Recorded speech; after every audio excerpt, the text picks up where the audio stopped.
ठरलं तर मग या मालिकेच्या आजच्या भागाचे अपडेट जाणून घेऊया आपल्या आजच्या या व्हिडिओमध्ये। सुरुवात करूया ठरलं तर मग मालिकेच्या आजच्या भागाला। तर आता आपण इथे पाहतोय की सायलीच्या ज्या बहिणी आलेल्या असतात, म्हणजेच इना, मीना आणि टीका, त्यातली मीना आता म्हणत असते, मला काय वाटतं आपण आता यांच्याकडनं पैसे उकळूया। त्याबरोबर आता रीना विचारते, अगं पण उकळायचे कसे? त्यावरती म्हणते, चला माझ्याबरोबर। आणि मग लगेचच त्या तिघी पुढे येऊन म्हणतात की आतापर्यंत प्रत्येक सणाला आम्हाला असं वाटायचं की आम्हालाही एक भाऊ असावा, पण आम्हाला भाऊ नव्हता, त्यामुळे आम्ही 3 बहिणी होतो तर कोणाला कधी ओवाळायचं झालंच नाही। तर सायली, आज आम्ही तुला ओवाळलं तर चालेल का गं?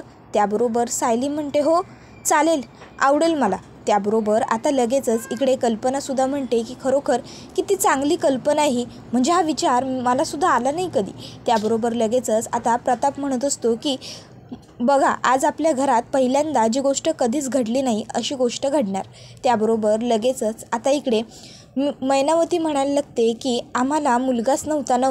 त्याबरोबर लगेच सदाशिव म्हणत असतो, अगं आता सायली आपला मुलगाच तर आहे, म्हणूनच तर जे कधी घडलं नाही ते आता घडणार आहे, तू बघ फक्त। तर इकडे प्रियाने मात्र बरोबर हेरलेलं असतं आणि आता ती मनातल्या मनात म्हणत असते, काही ओवाळणी वगैरे नाही, हे सगळे ना फक्त पैसे उकळण्याचे धंदे आहेत यांचे, बस, बाकी काहीही नाही आहे। खरं तर मी म्हणजे डिग्री घेतली आहे, पण यांनी तर अगदी PhDच केलेली आहे पैसे उकळण्याच्या ह्याच्यात। त्याबरोबर इकडे आता त्या तिघीजणी मिळून सायलीला ओवाळतात। आता अर्थात सायलीकडे ओवाळणी देण्यासाठी काहीच नसतं, सायली त्यांना काही देत नाही। त्याबरोबर लगेचच आता रविराज काका सांगतात की काय झालं ना, अचानक ठरलं तुम्ही तिला ओवाळणार, त्यामुळे तिच्याकडे ओवाळणी द्यायला नाही आहे। त्याबरोबर लगेचच पूर्णाजी आता अर्जुनला सांगते, अर्जुन कॅश असेल ना तुझ्याकडे, तिघींना 5-5 हजार रुपये देऊन टाक। अर्जुन म्हणतो, हां देतो लगेच। आणि मग आता अर्जुन हा बघतच राहतो आजीकडे। तर इकडे सदाशिव म्हणतो, बघितलंस? त्यावर मैना म्हणते, हो बघते की चांगलंच, अहो मेहनत करतोय आपण, राहतो इथं आपण, आणि ह्या कार्ट्या आल्या आणि 2 मिनिटात येऊन एवढे पैसे घेऊन गेल्या। 5-5 हजार रुपये म्हणजे काय? त्याबरोबर लगेचच आता तिला सदाशिव सांगत असतो, हे बघ, त्या इकडनं जायच्या आत त्यांच्याकडनं ते पैसे काढून घे, नाहीतर लगेच ते पैसे सगळे उडवून टाकतील, कळलं ना तुला? त्याबरोबर मैनावती म्हणते, हो तुम्ही ती काही काळजी करूच नका, मी बघते। त्याबरोबर आता लगेचच मैनावती त्या तिघी पाठी जात असतात, त्यांच्याबरोबर मागे जात असते। तर लगेचच त्यातली मीना म्हणते, बरं चल सायली, आता आम्ही निघतो, नाही म्हणजे काय आहे ना, अजून कामावर सुद्धा जायचं आहे ना आम्हाला। त्याबरोबर लगेचच आता टीना म्हणते, सायली, मी पनवेलमध्ये जेव्हा कधी येत जाईल ना, तेव्हा अशी अधनं तुला भेटायला येऊन जाईल। त्यावर आता रीना म्हणते, हो हो, आणि मी तर इथेच असते, मला जेव्हा वेळ मिळेल तशी मी तुझ्याकडे येऊन जाईन काय? त्यावर लगेच सायली म्हणते, हो हो नक्की या, तुमचंच घर समजा। त्यावर मीना म्हणते, बरं चल आता आम्ही निघतो, मला अजून घरी जाऊन मेकअपसुद्धा करायचा आहे ना। त्यावर अस्मिता म्हणते, अजून मेकअप? त्यावर लगेच ती म्हणते, काय म्हणालात का? त्यावर ती लगेच म्हणते, नाही नाही, मी काही नाही म्हणाले। त्यावर लगेचच अस्मिता विचारते, तुम्ही नक्की काम काय करता हो? त्याबरोबर लगेचच आता रीना म्हणते, काय टाईमपास लावलाय, चला आता निघायचं आहे की नाही? मग त्यात शेवटी तिकडनं निघून जातात। त्याबरोबर आता इकडे सदाशिव हा त्यांच्या मागे येत असतो, पण आता त्या तिघीही बहिणी सरळ तिकडनं निघूनच जातात। तर आता इथे प्रिया ही मात्र विचार करत राहते, बापरे, अगदी माझं कुटुंब शोभतंय, बहिणीसुद्धा माझ्या वाटल्या हो। त्याबरोबर आता इथे या तिघीजणी म्हणत असतात, वा वा वा, आज अगदी बक्कळ कमाई झाली, एकदम झाली ती सुद्धा। त्याबरोबर आता मीना म्हणायला लागते, आपण आता एक काम करूया, आपण मस्तपैकी मॉलमध्ये जाऊया, पिझ्झा खाऊया, थोडीफार खरेदी करूया, कारण तसं पण हे पैसे आपले थोडीच आहेत, हे पैसे कोणाचे आहेत? सायलीचे, आपल्या अर्जुन जिजूंचे, काय? त्याबरोबर लगेचच आता दुसरी एक बहीण म्हणते, हो हो चालेल, आपण असंच करू। तुला खरं सांगू का, मी तर 5,000 रुपये पर्समध्ये माझ्या ठेवलेत, मला असं वाटतं माझी पर्स जड झाली की काय? त्याबरोबर मीना लगेच म्हणते की बरोबर, चल आता निघूया। आणि मग इना, मीना, रीना तिघी बहिणी तिकडनं निघतात। त्याबरोबर इकडे सदाशिव म्हणत असतो, बघितलंस ना, कार्ट्या आल्या आणि एवढे पैसे एकदम घेऊन गेल्या, 15,000 घेऊन गेल्या गं। त्याबरोबर मैनावती म्हणते, हो ना, अहो 2 मिनिटांसाठी या येणार आणि एवढे पैसे घेऊन जाणार, म्हणूनच खरं तर मी यांना बबली सापडल्याचं सांगत नव्हते एवढे दिवस। तर आता हे सगळं अर्जुन बघत असतो। अर्जुन विचार करतो की जितकं मी या फॅमिलीला जवळून जास्त बघत चाललो ना, तितकीच माझी खात्री पटते की सायली यांच्या कुटुंबाचा भाग असूच शकत नाही, फक्त आता DNA रिपोर्ट मला मिळायला पाहिजे, मग माझी खात्री पटेल। तर इथे आता अर्जुन विचार करत असतो की नक्की काय असेल, नाही म्हणजे जर सायलीला खरं कळलं तर तिच्यामध्ये कपॅसिटी असेल का हे खरं स्वीकारण्याची. तिला त्रास होईल जास्त, पण विचारावं तर लागेल, सांगावं तर लागेल. इतक्यात आता अर्जुन विचार करत असताना जिन्यावरून मागून कोणीतरी आल्याचं जाणवतं त्याला. मागे बघतो तर सायलीच असते. सायली अर्जुनला म्हणते, काय हो, म्हणाला होतात स्टडीमध्ये बसून काहीतरी काम करायचं आहे म्हणून, पण इथे तर टाईमपास करताय, काय चाललं आहे काय. त्याबरोबर अर्जुन हा सायलीला म्हणतो, बायको ये ना, ये बस. त्याबरोबर सायली आता बसते. अर्जुन म्हणतो, बायको मला तुझ्याशी बोलायचं आहे. सायली म्हणते, अहो विचारताय काय, बोला. त्याबरोबर अर्जुन म्हणतो, बघ मला सांग, तुझी एखादी जवळची वस्तू किंवा एखादी व्यक्ती असेल आणि ती तुझ्यापासून लांब गेली, म्हणजे नंतर तुला कळलं की नाही ही वस्तू आपली नाहीच आहे, ही व्यक्ती आपली नाहीच आहे, तर तू काय रिॲक्ट होशील. म्हणजे बघ, उगाचच्या उगाच त्रास करून घेण्याची गरजच नाही आहे ना. म्हणजे जे आपलं नाहीच आहे त्याच्यासाठी आपण विचार करणंसुद्धा चुकीचं आहे. उगाचच्या उगाच आपण आपलं म्हणायचं आणि शेवटी ते आपलं नाहीच आहे हे आपल्याला कळून जायचं. म्हणून मी म्हणतोय, जर आपलं नसेल एखादं, म्हणजे काही वस्तू असो, व्यक्ती असो, तर मग कशाला ना उगाच हट्ट धरून ठेवायचा, उगाच आपल्याला त्रास करून घ्यायचा. त्यापेक्षा उलट आपण असा विचार करायचा की जे झालं ते एका अर्थी बरं झालं, शेवटी जे आपलं नव्हतं ते आपल्याला नाही मिळालं. म्हणजे कसं ना, आपल्याला पण त्रास होत नाही आणि म्हणजे खरं ऐकून घेण्याची कपॅसिटी आपल्यामध्ये उरते. कळतंय का तुला आता अर्जुन कशाबद्दल बोलत असतो. सदाशिव आणि मैना तिचे आईवडील नाही आहेत हे तिला जेव्हा कळेल तेव्हा तिला जो त्रास होईल त्याच्याबद्दल. पण आता सायलीचा गैरसमज होतो. सायलीला असं वाटतं की अर्जुन त्या दोघांबद्दल बोलतोय. सायली म्हणते, तुम्हाला नक्की काय म्हणायचं आहे. अर्जुन सांगतो, अगं मला हेच म्हणायचं आहे की म्हणजे नसेल एखादी गोष्ट ना आपली, तर तिच्यासाठी हट्ट धरू नये आणि दुःख तर अजिबात वाटून घेऊ नये. सायली म्हणते, मला वाटलं होतं तुम्हाला एखाद्या केसबद्दल काही बोलायचं असेल, काही सांगायचं असेल, पण नाही, हे तुमच्या कुठल्या केसबद्दल वगैरे तर नाही आहे. मला सांगा, तुम्ही हे असे प्रश्न मला का विचारताय. केसबद्दल नाही आहे ना हे सगळं तुमच्या. त्याबरोबर अर्जुन म्हणतो, नाही, पण ते सगळं सोड ना, तू मला माझ्या प्रश्नाचं उत्तर दे ना. मी सांगितलेलं बरोबर आहे ना. जर एखादी गोष्ट आपली नसेल तर आपण तिच्यासाठी हट्ट धरणं किंवा आपण फार विचार करणंसुद्धा चुकीचं आहे, बरोबर की नाही. त्याबरोबर सायली म्हणत असते, तुमच्या मनात नेमकं काय सुरू आहे. नाही म्हणजे तुम्हाला कोणी दुसरी मुलगी वगैरे आवडायला लागली आहे का, म्हणून हे एवढं सगळं तुम्ही सांगताय का मला. त्याबरोबर अर्जुन म्हणतो, दुसरी मुलगी. त्यावर सायली म्हणते, हो, म्हणूनच तर तुम्ही मला सांगताय ना, जे माझं आहे ते माझं नाही आहे असं मी विचार करू, म्हणजे ते माझं नाहीच आहे वगैरे, मग तुम्ही दुसरं हे सगळं का बोलू शकता. त्यावर अर्जुन म्हणतो, नाही गं, माझ्या मनात असा विचारच आला नव्हता, तो ऐक माझं थोडं. सायली म्हणते, नाही, मी बरोबर ओळखलं आहे, हल्ली तुमचं माझ्यावर लक्षच नसतं. हो, बरोबर आहे माझं. त्यावर अर्जुन म्हणतो, अगं नाही गं असं काही. त्यावर सायली म्हणते, असंच आहे. त्यावर अर्जुन तिच्या मागे उठून जात असतो आणि म्हणतो, अगं थांब, ऐक तरी माझं मी काय सांगतोय ते. सायली म्हणते, नाही असंच आहे. त्यावर अर्जुन म्हणतो, अगं नाही गं. मग सायली म्हणते, नाही ना, ठीक आहे, ऐकलं मी तुमचं. मला सांगा, मी पाडव्याला कुठली साडी घातली होती. त्यावर अर्जुन आता विचार करतो. सायली म्हणते, अहो ओवाळलं होतं ना तुम्हाला त्या दिवशी, मग आठवत नाही आहे. त्यावर अर्जुन म्हणतो, हिरवी. सायली म्हणते, हिरवी साडी नेसली होते. त्यावर अर्जुन म्हणतो, निळी. सायली म्हणते, मी पाडव्याला निळी साडी घातली होती. त्यावर अर्जुन म्हणतो, लाल. त्यावर सायली म्हणते, लाल साडी घातली होती. त्याबरोबर मग अर्जुन म्हणतो, अगं बायको, तू कुठली साडी घातली होतीस हे माझ्या आता कसं लक्षात राहणार. सायली म्हणते, लक्षच नाही ना बायकोवर, मग लक्षात कसं राहणार. तसं अर्जुन तिच्या डोक्यावर हात ठेवून तिला शपथ घेऊन सांगतो की अगं तुला वाटतंय तसं काही नाही आहे गं बाई, तुझा गैरसमज होतोय. मी काहीतरी वेगळं विचारत होतो आणि तू खरंच काहीतरी वेगळं समजलीस. खरंच ऐकून घे माझं, माझ्या मनात नाही आला हा असा विचार. मग आता अर्जुन थोडे सेंटी डायलॉग सायलीला मारतो जेणेकरून सायलीला त्याचं पटावं आणि तो तिला सांगतो, मी तुझ्याशिवाय जगू शकत नाही, मी तुझ्याशिवाय माझं आयुष्य इमॅजिन करू शकत नाही, मी मरून जाईन. त्याबरोबर लगेच सायली इमोशनल होते आणि अर्जुनला म्हणते, अहो असं काहीतरी अभद्र बोलू नका हो. त्याबरोबर आता लगेचच अर्जुन म्हणतो, बरोबर, मग ठीक आहे, तुला पटतंय ना की म्हणजे मी तुला सोडणार वगैरे नाही आहे, विश्वास पटला आता तरी. त्यावर सायली म्हणते, ठीक आहे, आता तुम्ही एवढं सांगताय तर मी विश्वास ठेवते, पण चला आता झोपायला, रात्र झाली. त्याबरोबर अर्जुन आणि सायली दोघं झोपायला जातात. दुसऱ्या दिवशी इकडे महिपत हा नेहमीप्रमाणे त्याच्या फोनवरती व्यस्त असतो. अरे हो रे बाबा, हो माझं लक्ष आहे, मी व्यवस्थित सगळं मॅनेज करतोय ना, मी सांगितल्याप्रमाणे घटना आणि गोष्टी घडत आहेत, तू फार विचार करू नकोस, स्वतःच्या बुद्धीला त्रास देऊ नको, माझ्या बुद्धीने होतं आहे ना सगळं, तसंच होत राहू दे.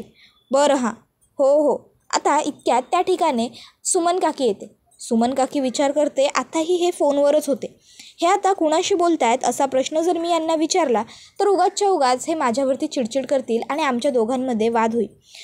जाऊ दे, अहो अहो पण आता काकाचं काही लक्ष येत नसतं म्हणून सुमन काकी त्याच्या जवळ जाते. आता नागराज मागे फिरताना सुमन काकी त्याची जास्त जवळ असल्यामुळे नागराज काकाचा तिला धक्का लागतो. तिच्या हातातला चहाचा कप खाली पडतो आणि फुटतो. नागराज काका लगेच म्हणतो, ये नाही ये, अजून माझ्या डोक्यावर बस, नाही तर चिपकून उभी राहा मला. त्याबरोबर ती म्हणत असते, अहो मी तुम्हाला आवाज दिले होते पण तुमचं लक्ष नव्हतं माझ्याकडे. त्याबरोबर नागोबा म्हणायला लागतो, अगं सुमन, जर माझं लक्ष नसेल तर तू काय येऊन माझ्या खरंच डोक्यावर उभी राहणार आहेस का? इतक्या जवळ कोणी चिटकून उभं राहतं का माणसाला? तुला ना प्रत्येक गोष्टीत वेंधळेपणा करायची सवयच झाली. आता एवढं चहाचा कप फोडलास ना, अगं बघतेस का आता गोळा करते सगळ्या काचा, उचलते सगळं. त्याबरोबर सुमन काकी म्हणायला लागते, अहो हल्ली तुमचं काय चाललंय? हल्ली तुमचा पाय घरात टिकतच नाही आणि घरात जेव्हा कधी थांबाल तेव्हा नुसती फक्त चिडचिड, कटकट कटकट. त्याबरोबर आता लगेचच इकडे ती पुढे म्हणत असते, नक्की तुमच्या मनात सुरू तरी काय? तुम्ही जाता कुठे, करता काय? अहो काल पाडव्याचा सण होता, पाडव्याच्या सणाला सुद्धा तुम्ही घरात नव्हतात. काल दिवसभर होतात कुठे तुम्ही? त्याबरोबर मग लगेच नागोबा म्हणायला लागतो, पाडवा होता मग मी काय करायचं होतं?